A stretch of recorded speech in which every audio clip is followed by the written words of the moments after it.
When you picture a therapist in your head, like what do you actually see? Because for most of us, it is that, well, it's that classic, almost cinematic image, But right? absolutely, it's the leather couch. Exactly. The leather couch, maybe some, I don't know, dim, moody lighting. And there's a very serious person sitting behind you with a notepad. Like probably a strict Freudian analyst, Hmm. stroking their chin, asking about your childhood dreams or your relationship with your mother. Right, yeah. Or, on the flip side of that trope, you have the cold clinical behaviorist, right? Okay. The one with the clipboard. Just tracking your physical responses like you're a subject in a lab experiment.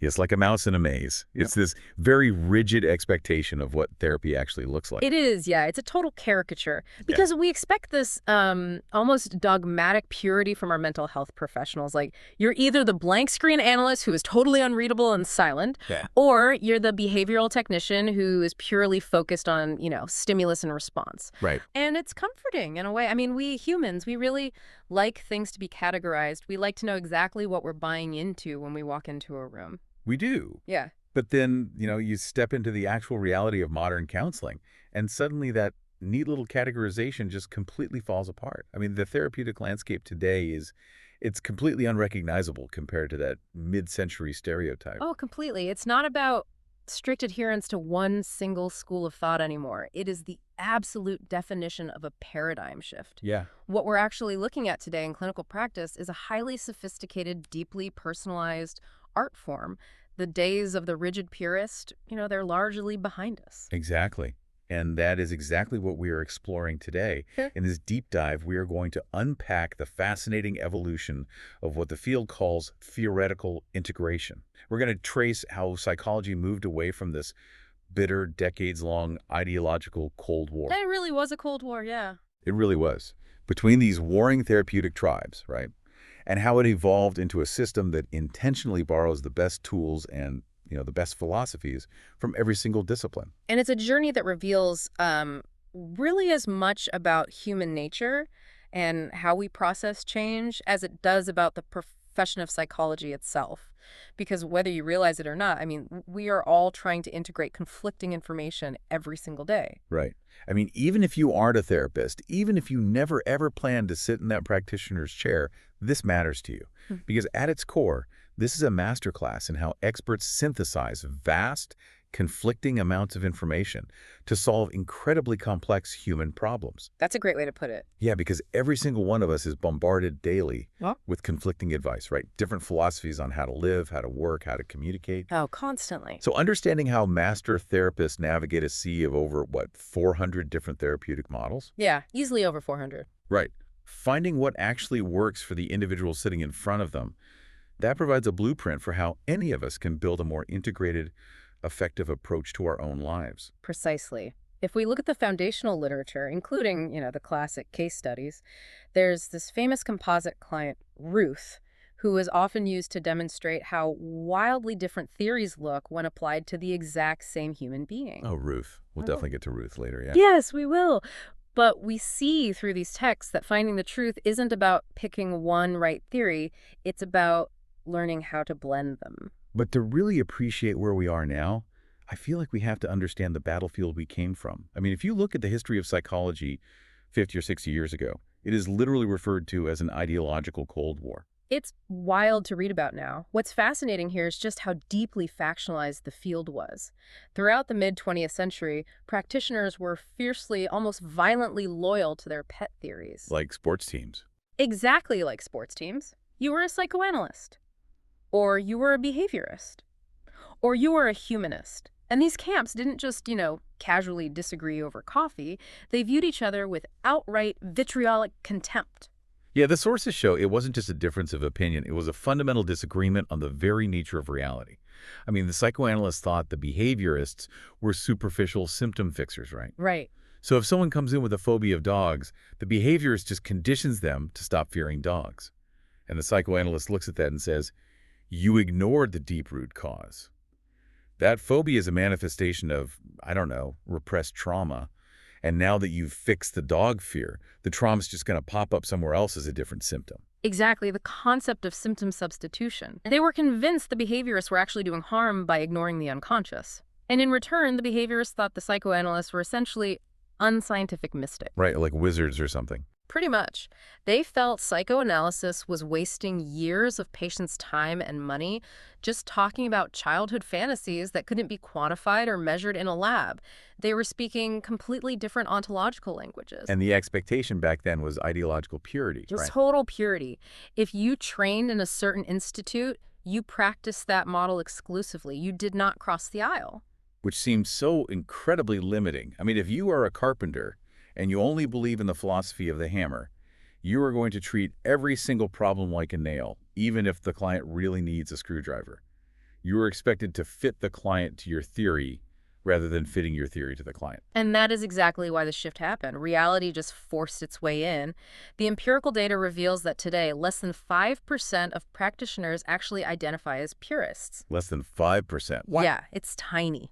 Integration, or some form of eclecticism, is now the clinical mainstay. Almost everyone is doing some version of it, because the reality of human suffering simply doesn't fit neatly into one theoretical box. If a therapist has a deeply depressed, suicidal client sitting in front of them, the strict psychoanalytic approach of, exploring early childhood trauma for 5 years, that isn't going to keep them alive tonight. Yeah. So necessity forced practitioners to start looking across the aisle. They had to. But early on, this cross-pollination was highly criticized, wasn't it? Because I saw this incredible quote from Hans Eysenck, a famous psychologist, back in 1970. Oh, yes, I know the quote. He was looking at this new trend of therapists just mixing and matching, and he called it, quote, a mishmash of theories, a hugger-mugger of procedures, a gallimaufry of therapies. First of all, incredible vocabulary, hugger-mugger. I need to start using that. But secondly, beneath all that colorful language, he was really attacking the lack of a systematic rationale. He was. And frankly, at the time, his critique was entirely valid. This brings us to a crucial distinction in clinical practice. It's the difference between true integration and the dangerous trap of what is called syncretism. Syncretism. Let's make sure we clearly define that, because I feel like this is the pitfall of anyone trying to learn multiple things at once. Yeah, syncretism is the haphazard, seat-of-the-pants picking and choosing of techniques without any underlying clinical rationale. It's uncritical. It's unsystematic. So it's winging it. Literally winging it. A therapist might try a little dream analysis on Tuesday, and if the client isn't instantly better, they throw in a behavioral reward chart on Wednesday and maybe some existential role play on Thursday, just desperately hoping something sticks. It's like a bad buffet. Okay. Syncretism is like throwing ketchup, vanilla ice cream, and dill pickles on the exact same plate just because you happen to like all three of them individually. It just makes a disgusting mess. That is a perfect analogy. But true integration, on the other hand, is like culinary fusion, right? The chef intimately understands the underlying flavor profiles. They know the chemistry of the ingredients, the heat points, and they intentionally combine them to create a specific desired result for the person eating it. Exactly. Culinary fusion is intentional. And historically, this unexamined eclecticism was sometimes sarcastically called electric therapy by its critics. Electric therapy. Yeah, meaning these therapists just do whatever turns them on in the moment. Oh, wow. Yeah, it was a major insult. And the danger here is profound. Unexamined eclecticism can actually do more harm than good. It confuses the client, it lacks a cohesive direction, and critically, it makes it impossible to measure what is actually helping. Right, because if you throw ketchup, ice cream, and pickles at a client's anxiety, and they suddenly have an adverse reaction and get much worse, you have absolutely no idea which ingredient caused the damage. You can't isolate the variable. Exactly. So to avoid the messy buffet, the field had to get serious. Practitioners had to develop rigorous, systematic ways to blend these theories ethically and effectively. And over the decades, they developed 4 specific pathways to achieve this. Okay, 4 pathways. Right. And the first pathway focuses purely on the practical tools themselves, bypassing the underlying philosophies entirely. Okay, let's dive into pathway 1, because this is known as technical eclecticism, and it is most famously championed by Dr. Arnold Lazarus through his framework called multimodal therapy. I find this approach incredibly pragmatic. So what is the core mechanism here? The core mechanism of technical eclecticism is that you can borrow the actual techniques from various therapeutic schools without necessarily adopting the philosophies or theoretical foundations that spawned them. Okay. Lazarus believed that as long as a technique is empirically supported, meaning, controlled research shows it actually works for a specific problem, you can use it regardless of where it came from. So you don't have to buy into Freud's Oedipal complex to use a free association technique, as long as the evidence shows the free association helps the client uncover a hidden emotion. Precisely. It is the ultimate pragmatism. But to prevent this from devolving back into that syncretism buffet we talked about, Lazarus knew therapists needed a highly structured diagnostic map. They needed a recipe. Exactly. They needed a way to know exactly when to use which tool, so he created the BASIC ID framework. Yes, the BASIC ID framework is brilliant. It is essentially a comprehensive checklist for the entire human experience. Lazarus argued that human problems are multifaceted, so you cannot just treat the mind or just treat the body. You have to assess 7 distinct modalities. Let me actually walk through these because I think it fundamentally changes how you view a person's struggles. Please do. It is one of the most robust assessment tools we have in the field. So the B stands for behavior. Basically, what is the client actually doing? What are their observable habits? Then the A is for affect. What emotions are they feeling underneath those behaviors? Right, the feeling state. Yeah. The S is sensation. What are they feeling physically? Is there chronic tension, dizziness, literal pain? The first I is imagery. What mental pictures or visualizations do they have? Like, are they haunted by specific memories or nightmares? Which is often overlooked, yeah. Exactly. Then the C is cognition. What are their core beliefs, their internal monologue, their cognitive distortions? The second I is interpersonal relationships. How do they interact with others? Are they isolated? Enmeshed? And finally, the D stands for drugs and biology. What is their physical health, their diet, their neurochemistry, their medication status? And if we connect this to the bigger picture, just think about how transformative this is compared to the old purist models. Oh, totally. Let's say a client comes in with severe panic attacks. A strict, traditional cognitive therapist might only look at the cognitions. They will spend months trying to change the client's irrational thoughts about danger. Just hammering away at the thoughts. Right. And they might completely miss the fact that the client's panic is rooted in a biological D issue, maybe a thyroid imbalance, or an interpersonal conflict with an abusive partner. Because if you only have a hammer, you only look for thoughts to smash. But by assessing all 7 modalities of the BASIC ID, the multimodal therapist has this massive 360-degree diagnostic map. And because they have this map, Lazarus listed, I think, 39 commonly used techniques in his own practice, drawing from everywhere. Behavioral rehearsal, cognitive restructuring, biofeedback for the sensations, Gestalt, empty chair work for the imagery. He borrowed from everyone. Yeah. But here is the thing that really caught my eye about this approach. To pull all this off effectively, to juggle all these tools, Lazarus says the therapist needs to be an authentic chameleon. Ah, yes. Authentic chameleon. It sounds almost like an oxymoron, doesn't it? It really does. How can you be authentic if you are constantly changing your colors? Like, what does that actually look like in the room with a client? Well, it means constantly adjusting your interpersonal style, your tone, and your therapeutic posture to fit exactly what the client needs in that specific moment to facilitate change. Okay. So with one client, based on their interpersonal modality, you might need to be incredibly warm, supportive, and non-directive. You lean back, you soften your voice, you offer unconditional positive regard. The classic warm therapist. Right. But with another client, or even the exact same client in the very next session when they are avoiding homework, you might need to be challenging, authoritative, and highly structured. You are changing your colors to match the therapeutic environment required for growth, but you are doing it authentically in service of the client. I love the adaptability of that. Right. But I do have to push back here on the ethics of technical eclecticism as a whole. Okay, let's hear it. So you mentioned borrowing a Gestalt technique earlier, like the empty chair technique, where you have the client talk to an imagined person in an empty chair to resolve, unfinished emotional business. Right, a very powerful tool. But that technique wasn't just pulled out of thin air. It was born out of a very specific existential phenomenological philosophy that views human awareness in a very particular way. If I rip that technique out of its deep philosophical context and just drop it into a strict, cold behavioral framework, haven't I stripped the technique of its soul? I mean, isn't that inherently disrespectful to the lineage of the practice? That is exactly the critique purists make. And honestly, they have a powerful point. When you strip the context, you do lose the soul of the theory. You lose that rich phenomenological depth you're talking about. Yeah. But Lazarus's counter-argument is incredibly harsh, but relentlessly pragmatic. He says he doesn't care about the soul of the theory. He cares if the patient stops suffering. Wow. Yeah, he argues that the philosophical origin simply doesn't matter if the empirical outcome is positive. So the end completely justifies the means. In a clinical sense, yes. If the empty chair technique successfully resolves a deficit in the client's BASIC I.D., if it stops their maladaptive behavior or reduces their affective distress, then it is ethical and effective to use it. For Lazarus, the ultimate allegiance is to effectiveness, not philosophical purity. The utility of the tool is everything. Okay, so pathway 1 is basically take the tools, leave the philosophy. Exactly. But what if you do want to blend the philosophy? What if you look at two conflicting worldviews and think, I actually want to merge these at a foundational level? Well, that brings us to pathway 2. Right, theoretical integration. Yes, and this is where things get incredibly complex.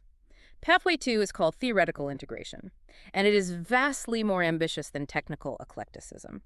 Here, the goal is to blend the actual underlying theories to create a brand new, superior hybrid framework. You aren't just borrowing a hammer anymore, you are smelting a completely new alloy. The literature gives a great historical example of this. Paul Wachtel's cyclical psychodynamics. It was a mouthful. It is, yeah. But Wachtel somehow managed to blend psychoanalysis and behavior therapy, which, as we established, were mortal enemies. He basically theorized that our unconscious repressed childhood conflicts, that's the psychoanalytic part, cause us to behave in maladaptive ways today, the behavioral part. Right. And those current behaviors then trigger reactions from other people that reinforce the original unconscious conflict. It's this brilliant cyclical loop that merges both philosophies.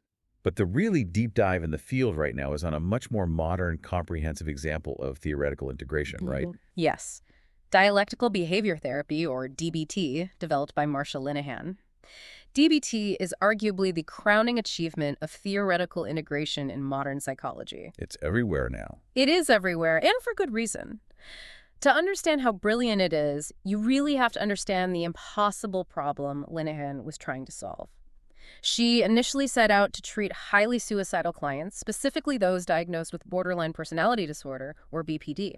Okay. And she quickly realized that traditional cognitive behavioral therapy, which was the gold standard at the time, was actually backfiring violently with these patients. Wait, I want to unpack the mechanism here. Yeah. Because CBT is all about identifying irrational thoughts and challenging them, right? Why would that backfire? Well, put yourself in their shoes. I imagine traditional CBT, which tells people their thoughts are irrational or distorted, would feel incredibly insulting to someone who is in agonizing emotional pain. Right. Like you're hurting, and someone says, well, you're just thinking about it wrong. Exactly. Linehan discovered that clients with BPD have almost always grown up in what she coined invalidating environments. What does that mean exactly? These are environments where, from a young age, they were constantly told their feelings were wrong, an overreaction, or manipulative. Things like, stop crying, it's not a big deal, you're crazy for feeling that way, you're just doing this for attention. So their baseline experience is just having their reality denied. Right. So when a well-meaning CBT therapist sits down and says, let's look at how your thoughts about the situation are irrational and let's restructure them, the client's brain doesn't process that as help. They experience it as yet another profound invalidation. Oh, wow. So it just triggers all that past trauma. Exactly. They feel attacked, misunderstood, and their emotional dysregulation skyrockets. They might shut down, storm out, or escalate self-harm behaviors right there. But here's the flip side of the dilemma, right? If the therapist completely backs off, just offers endless empathy, completely validates them, and just listens, the clients never learn the concrete coping skills they need to stop their life-threatening, self-destructive behaviors. Yes, exactly. They feel heard, but they keep ending up in the hospital. So Linehan was stuck between a rock and a hard place. Change strategies invalidated the client, but pure acceptance strategies didn't save their lives. To solve this, she didn't just borrow a technique. She built a massive hybrid theory from the ground up. She synthesized 3 wildly different paradigms. 3 paradigms, let's list them. First, she brought in a biological or biosocial model. She reframed BPD not as a character flaw or a behavioral choice, but as a biological vulnerability to emotional dysregulation, combined with that invalidating environment. That's a huge shift right there. It really is. Second, she kept the concrete, rigorous skill-building techniques of cognitive behavioral therapy. And third, and this is the wild card that changed everything, she integrated Zen and dialectical philosophy. What is so remarkable here is how seamlessly she wove Eastern philosophy into a Western clinical model. The Zen component brings in radical acceptance and mindfulness. It teaches the client to fully experience the present moment and their pain without judgment and without desperately trying to escape it. But it is the dialectical piece that provides the true genius of the integration. It is the absolute core of DBT. Because here's where it gets really interesting. The core of DBT is built on a massive intentional contradiction. The therapist is essentially looking at the client and saying, I completely radically accept you exactly as you are in this agonizing moment, and I am purposefully demanding that you change. Yes. How does a human brain, let alone a client in a state of severe emotional crisis, process two diametrically opposed statements at the exact same time? To understand the mechanics of how that works, we have to look at the Hegelian dialectic process, which Linehan lifted straight from philosophy. The process goes: thesis, antithesis, synthesis. Okay, walk me through how that actually applies in a therapy room. So the thesis is the initial proposition or state of being. Let's say our suicidal client's internal thesis is, my pain is intolerable. Life has absolutely no meaning. I am fundamentally broken and I cannot possibly change. Okay, that's a very heavy thesis. Very heavy. Now, the antithesis is the complete opposite of that, which is usually the traditional therapeutic stance or the family stance. Life is full of meaning, you are perfectly capable, and you must change your behavior immediately. And if you just smash the thesis and the antithesis together, you just get conflict. You get resistance and anger. Exactly. They cancel each other out in a fiery explosion. But the synthesis resolves the contradiction at a higher elevated level of truth. The synthesis says, you are in intolerable pain, and you are doing the absolute best you can with the biology and the trauma history you have. That's the radical acceptance. And simultaneously, your current coping mechanisms are destroying your life, so you need to learn new behavioral skills to build a life worth living. And that's the demand for change. So the therapist is holding both realities in their hands at the exact same time and refusing to let go of either one. Precisely.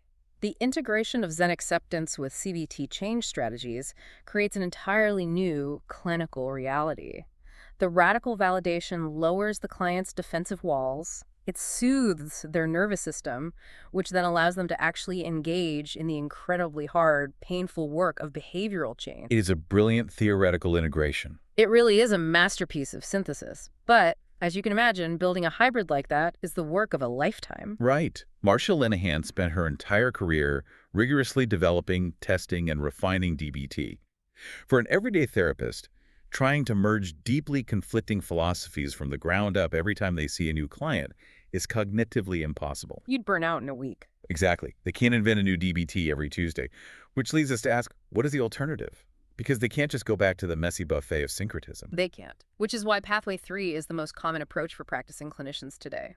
It is called Assimilative Integration. Let's break down how this works. I like to think of assimilative integration like buying a computer. Let's say you buy a PC. The Windows operating system is your absolute foundation, right? Yeah. It dictates how the machine fundamentally processes information, how the files are structured, how the core system runs. Right.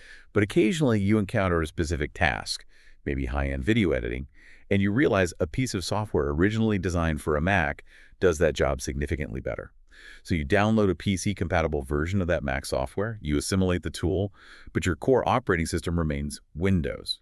The Mac software is forced to run within the rules of the PC. That is an incredibly accurate analogy. In assimilative integration, the therapist is firmly grounded in one primary theoretical school. They have a home base. That home base dictates how they view human nature, psychopathology, and the core mechanisms of change. So they aren't unmoored. No, not at all. But unlike the rigid purists of the past, they aren't ideologically blinded either. They are willing to selectively and carefully incorporate practices from other schools. The key operative word is assimilation. The new, foreign tool is conceptually altered to fit the home base, not the other way around. The literature highlights a fantastic example of this. Mindfulness-based cognitive therapy, or MBCT. In this model, The foundation, the PC operating system, is traditional cognitive therapy. Right. The therapists view depression fundamentally as a disorder maintained by negative, distorted thought patterns. That is their home base. But they assimilated practices from mindfulness and Zen Buddhism, specifically the practice of receiving present experience without judgment, with profound curiosity and kindness. And we have to look closely at how that assimilation fundamentally changes the borrowed technique. Pure cognitive therapy is highly active and disputational. Disputational meaning they argue with the client. Sort of, yeah. If a client says, I am a total failure, pure CT asks the client to actively challenge that thought. Where is the empirical evidence that you are a failure? Let's look at your successes. It is argumentative. It's a debate. But MBCT, because it has assimilated mindfulness, doesn't argue with the thought. It asks the client to step back and simply observe the thought as an object. The client says, I am having the thought that I am a failure, and I am watching that thought pass by my awareness like a leaf floating on a stream. Exactly. They assimilated an existential observational technique into a cognitive framework. The goal is still cognitive, to break the power of depressive thoughts, but the method of doing it has been assimilated from a completely different tradition. It prevents the therapist from having to adopt a completely Buddhist worldview while still capturing the clinical benefits of mindfulness. It is elegant. It allows for flexibility without losing coherence. So we've looked at technical eclecticism, borrowing the tools pragmatically. We looked at theoretical integration building, a massive hybrid like DBT, and assimilative integration anchoring in a home base and importing. But the final pathway, pathway 4, asks a truly provocative question. Oh, this one is a game changer. It really is. What if all of this, the tools, the hybrids, the home bases, what if the specific theory doesn't actually matter at all? What if there was a universal secret sauce underneath every single successful therapy? Now we are entering the territory of the common factors approach. And I must warn you, for purists, this is the most threatening theory of all, despite being perhaps the most heavily researched and empirically supported pathway we have. Why is it threatening? Because the common factors approach posits that all these hundreds of therapies work, not because of their unique proprietary techniques or their brilliant philosophies, but because of the underlying universal healing elements they all share. And this research goes all the way back to 1961, right? To a psychiatrist named Jerome Frank. Frank proposed a radical idea. He hypothesized that despite all the different diagnoses in the manual severe anxiety, clinical depression, agoraphobia people seeking therapy are actually all suffering from a universal underlying human condition. He called it demoralization. Demoralization is a profound concept to wrap your head around.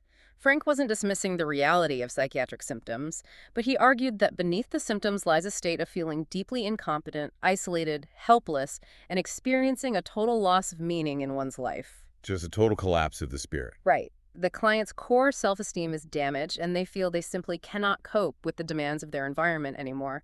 That is demoralization. So Frank looked across all cultures and all human history. He studied modern psychoanalysts in Manhattan, indigenous shamanic rituals, faith healers, you name it. And he identified 4 shared components that exist in every single successful healing encounter aimed at curing this demoralization. Let's break those 4 down because they form the absolute bedrock of the common factors approach.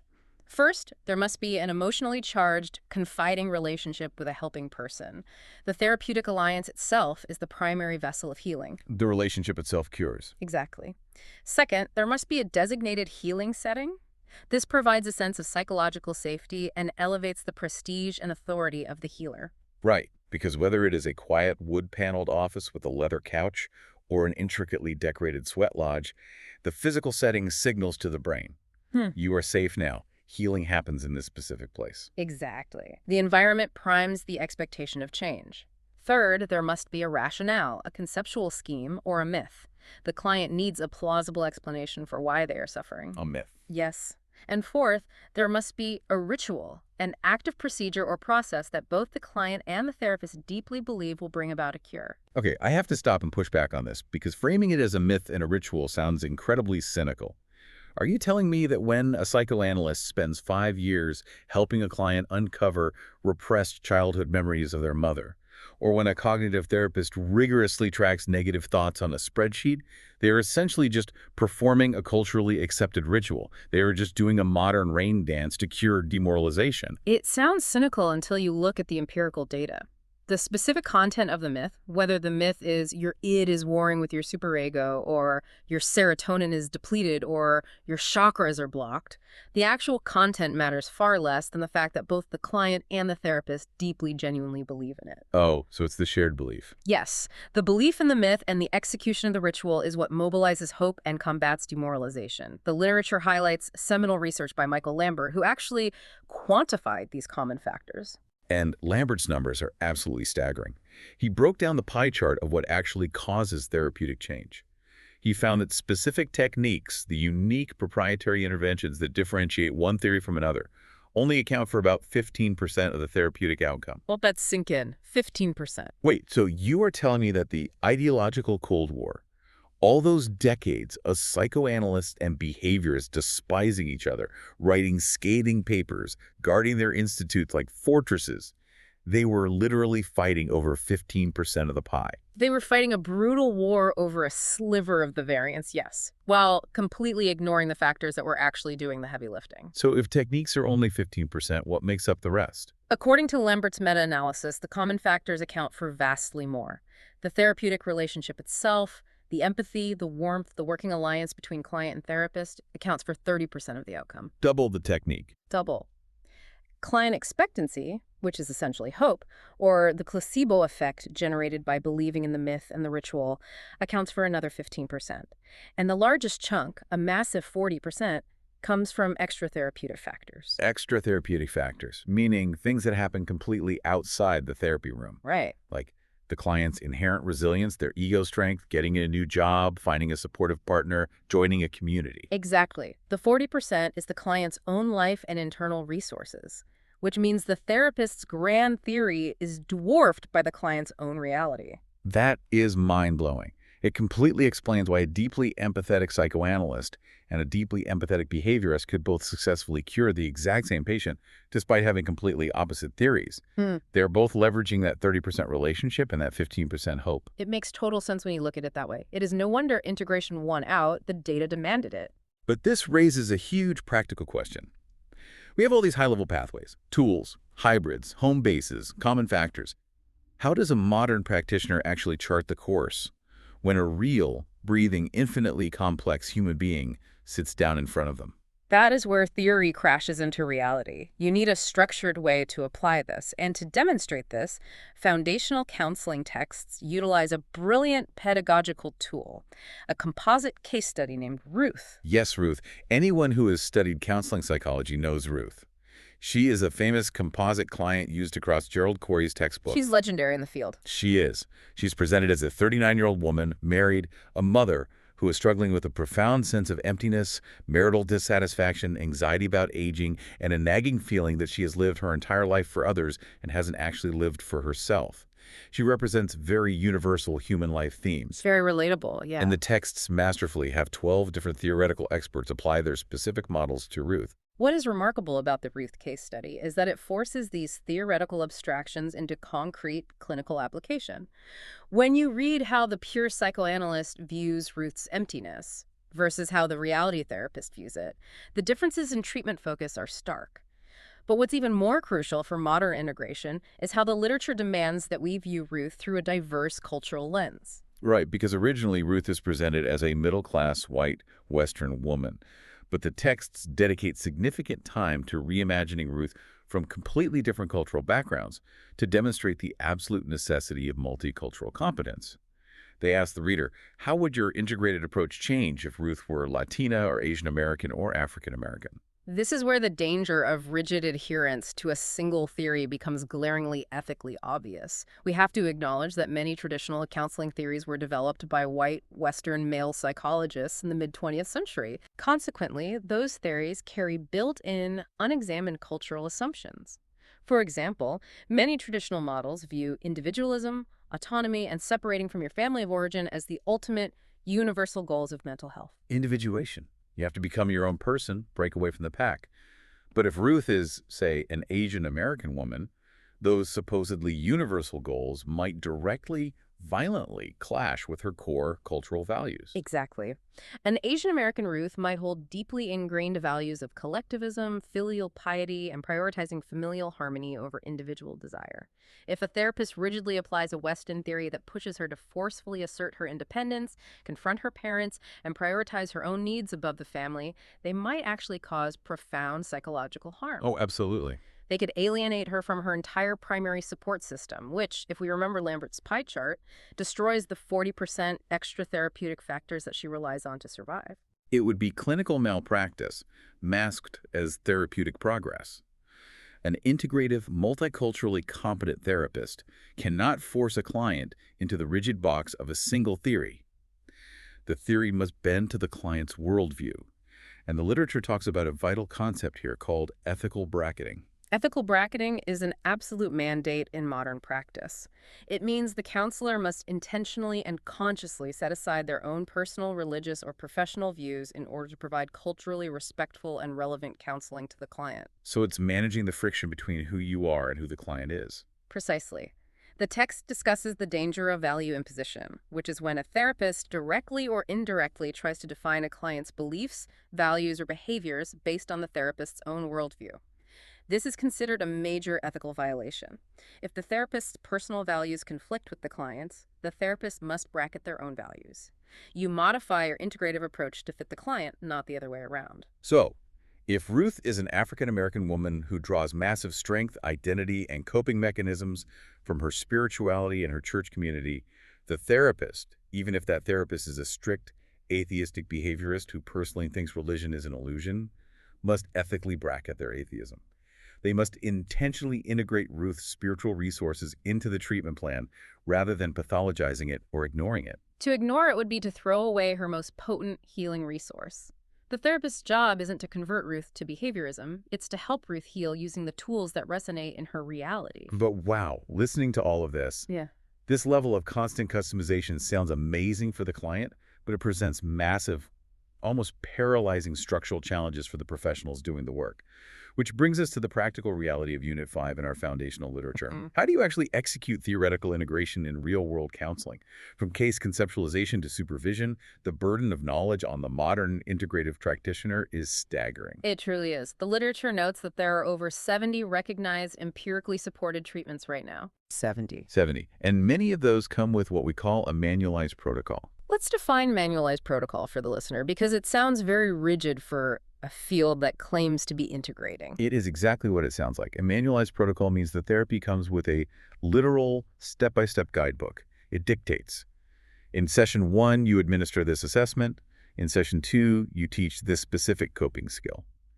In session 3, you do this exposure exercise. It is highly standardized, so it can be studied in clinical trials. So how on earth is one human being supposed to learn 70 different manuals while simultaneously acting as an authentic chameleon while assessing the BASIC I.D. while ethically bracketing their own worldview? It is cognitively impossible. It is impossible. And this creates a real ongoing tension in the field right now between strict evidence-based practice, which often demands you follow a specific manual step-by-step to treat a specific disorder to ensure quality, and the fluid, highly customized nature of integration. So how do they bridge that gap? Once a therapist has an integrative framework, what are the actual steps they take when a new client walks in? The process starts with rigorous case conceptualization and treatment planning. This is where the integration becomes concrete. You don't just chat with the client, you systematically gather data. You assess their history, their cultural context, their current symptoms. Then, using your integrative framework, maybe it's assimilative integration, you conceptualize why they are suffering. Once you have that conceptualization, you build a treatment plan with specific, measurable goals. And crucially, the literature emphasizes that this treatment plan must eventually lead to termination. And I think termination is one of the most misunderstood parts of therapy. People think it just means you stop going because you ran out of money or you feel better. Termination is a profoundly important, highly structured therapeutic phase. In an integrative model, the therapist is constantly preparing the client for the end of therapy from day one.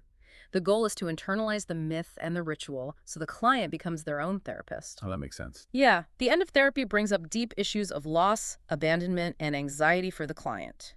A master therapist manages that transition ethically, ensuring the client leaves empowered, not dependent. And part of that ethical mandate involves knowing when you cannot help the client. The texts are very clear on report writing and referrals. Yeah. If you're integrating techniques and you realize you have hit the ceiling of your competence, maybe the client develops a severe eating disorder and your home base isn't equipped for that, you don't just keep throwing random techniques at them. You write a comprehensive clinical report and you refer them to a specialist. Which highlights the need for continuous professional development. The consensus for surviving the burden of knowledge is to learn the basics of many approaches, to have a wide, sweeping awareness of what is out there, but to master a few deeply. You build a strong foundation in a primary orientation, perhaps aggressively develop your skills in the common factors, improving your empathy and alliance building, and you slowly assimilate new evidence-based tools into your repertoire through continuing education units over a lifetime of practice. It is a career-long journey. You are never done learning how to integrate. And you shouldn't do it alone. The final critical piece of executing this is consultation and supervision. Why is supervision so vital for an integrative therapist? Because therapy is an incredibly isolating profession. You are alone in a room with a client, behind a closed door, dealing with intense emotional transference. If you are an integrative therapist, you don't have a rigid rulebook telling you exactly what to do. You have to make complex, on-the-fly judgments about which tool to use, when to be challenging, when to bracket your values. You were flying the plane while building it. Exactly. And without a supervisor or a peer consultation group, it is dangerously easy to drift into syncretism, to lose your clinical rationale, or to let your own blind spots and biases dictate the treatment. Even master therapists need supervisors to hold a mirror up to their work and ensure their integration remains coherent and ethical. There's also a huge ethical challenge regarding informed consent. If I go to a strict classical psychoanalyst, I sort of know what I'm buying. I know I'm going to talk about my childhood. But if I go to an eclectic integrative therapist, how do they do informed consent? They can't just hand me a consent form that says, I do a little bit of everything depending on how I feel about your BASIC ID today. You've hit on a very complex ethical issue. The guidelines state that an eclectic or integrative therapist must clearly, actively explain their rationale to the client. They must articulate their specific view of human change, explain why they might choose certain techniques over others, and be totally transparent with the client about the process. It requires a much higher, continuous level of communication. You are constantly negotiating and explaining the myth and the ritual with the client so they remain an active participant in their own healing. Let's pull all of this massive journey together. We have covered an incredible amount of ground today.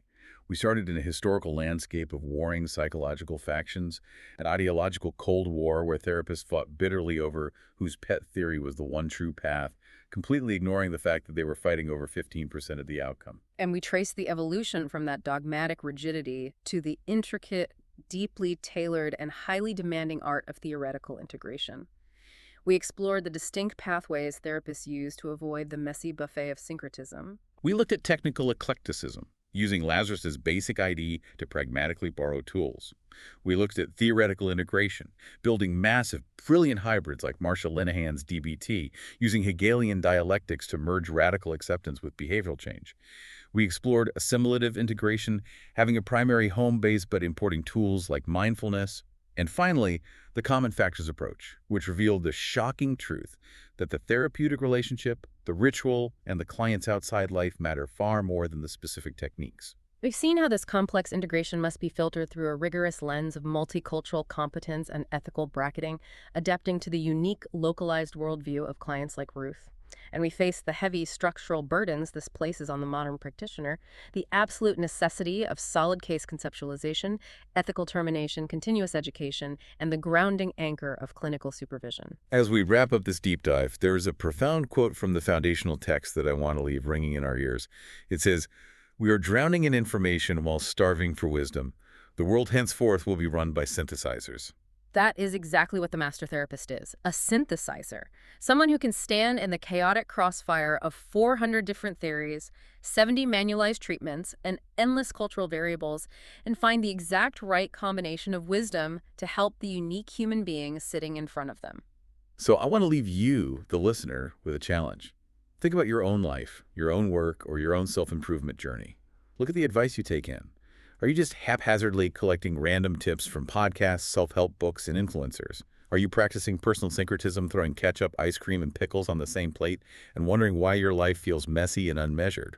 Or are you doing the hard, reflective work of building a truly integrated, personalized philosophy that actually works for your specific reality? Because sometimes, as we've learned today, the most important factor in changing your life isn't finding a specific, shiny, new psychological tool. It is the underlying belief, the relationships you build, and the commitment you bring to your own rituals of change. Think about that the next time you picture a therapist's couch. It is not just about the theory, it is about the synthesis. Thank you for joining us on this deep dive into theoretical integration. Keep seeking those aha moments in your own life, and we will see you next time.